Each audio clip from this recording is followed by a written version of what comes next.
আপনারা যারা এক্স এম্পায়ারে কাজ করেন তারা ডেইলি কম্বো তো নেনই, রিভার্স অফ দ্য ডে, তারপর রিডল অফ দ্য ডে, 2টা ইউটিউব ভিডিওর কোড, পাশাপাশি অন্য 3-4টা কাজ আছে। কাজগুলো করে আপনি ডেইলি যে লাকি বক্সটা আছে ওইটাও নেন। আরেকটা জিনিস আপনারা খেয়াল করবেন, দেখবেন নিচের দিকে শেয়ার ইউর স্টোরি নামে একটা অপশন আছে, শেয়ার ইউর স্টোরি, তো ওটাতে ক্লিক করবেন।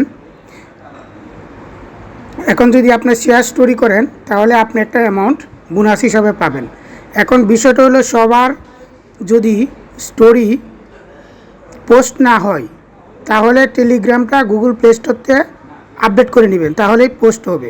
আমি দেখাচ্ছি, আপনারা জাস্ট শেয়ার ইউর স্টোরিতে ক্লিক করবেন। ক্লিক করার পর এরকম একটা অপশন আসবে, নেক্সট বাটনে ক্লিক করবেন। এখন আপনি যদি পোস্ট স্টোরি করেন তাহলে আপনার স্টোরি হয়ে যাবে, জাস্ট এখানে চেকিং ক্লিক করে দিবেন।